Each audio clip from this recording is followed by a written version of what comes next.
আমি একটা জিনিস সবাইকে বলবো, আপনারা পুরো অনুষ্ঠানে মামুনের বডি ল্যাঙ্গুয়েজটা আমার প্রতি আপনারা দেখবেন প্রথম থেকে, গাড়ি থেকে নামার পর থেকে, গাড়িতে ওঠার পর থেকে এবং পুরো শেষ পর্যন্ত, বাইকে চলে যাওয়ার আগ পর্যন্ত ও কিন্তু হাসতেছে।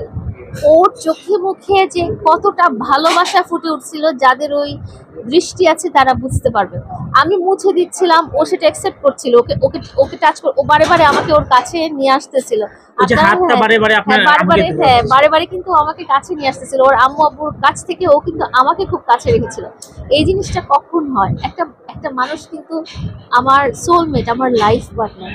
সো এটা তো খুব নর্মাল আমাদের দুইজনের জন্য। আমরা 4টা বছর একসাথে ছিলাম, আমরা ঝগড়াঝাটি যাই করি না কেন, যাই হোক না কেন, কিন্তু ওই দিন আপনারা নিশ্চয়ই বুঝতে পেরেছিলেন, মামুন যতই যা কিছু বলুক না কেন বা যেভাবেই রিয়াক্ট করুক না কেন, ওই দিন আমাকে দেখে তো সে রাগ করে নাই, মন খারাপ করে নাই, বা সে কিন্তু ইচ্ছা করলে অন্য গেস্টদের মতো আমাকে রাখতে পারতো।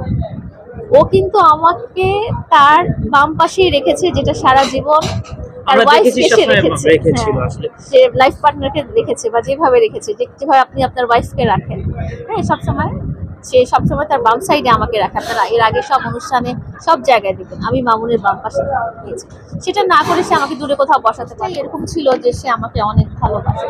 তো ওই যে আমি বলছি না যে হয়তো কোনো বাধা আছে, কোনো তৃতীয় পক্ষ আছে, কোনো মানসিক একটা চাপ আছে অন্য কোথাও থেকে, যেটার জন্য সে তার নিজের ভালোবাসাটা আহ, চাপা পড়ে গেছে, চাপা পড়ে যাচ্ছে, বা আস্তে আস্তে শেষ হয়ে একটা কথা কি, নিঃস্বার্থ ভালোবাসা কিন্তু সবাই দেয়। হ্যাঁ, কেন দিবে? নিঃস্বার্থ ভালোবাসা কিন্তু ইভেন আমি যে মামুনকে ভালোবাসি, সেটারও কিন্তু একটা স্বার্থ আছে। স্বার্থটা আমি বলি যে মামুনকে ভালোবাসাতে মামুনের সাথে আমি কমফোর্টেবল ফিল করেছি, আরাম ফিল করেছি, এবং ওকে ওর কাছে আমি খুব ইজি ছিলাম, খুব আরামে ছিলাম, ও আমার কাছে আরাম, আমরা দুজন দুজনের সাথে খুব মানে কি বলবো, আমাদের সবকিছু খুব ভালো যেত। এটাও কিন্তু একটা একরকম স্বার্থ, যে ঠিক আছে এর সাথে আমার খুব আরাম ফিল হচ্ছে বা কমফোর্টেবল ফিল হচ্ছে, বা এর কাছে আমি দুশ্চিন্তা মুক্ত ভাবে থাকতে পারছি, বা খুব ভালোভাবে রিল্যাক্স হয়ে থাকতে পারছি, বা আমার লাইফটা খুব সুন্দর যাচ্ছে। এটাও কিন্তু এক ধরনের স্বার্থ। তো এখন সবার কাছে তো আর, সবার সাথে তো আর মামুন ওই ধরনের রিলেশনে যেতে পারে না। অবশ্যই এটা তো আমি প্রথম থেকেই বিলিভ করি।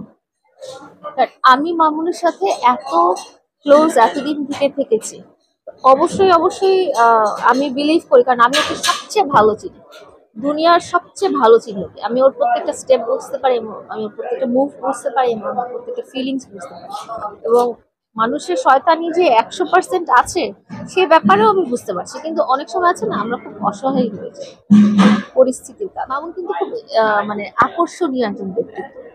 হ্যাঁ, ও কিন্তু আমি আগেও বলেছি, ও কিন্তু পুরো মানে আসরটা বা সবকিছু মাথায় রাখতে পারে, যেটা একটা মোহ কাজ করে মানুষের কাছে।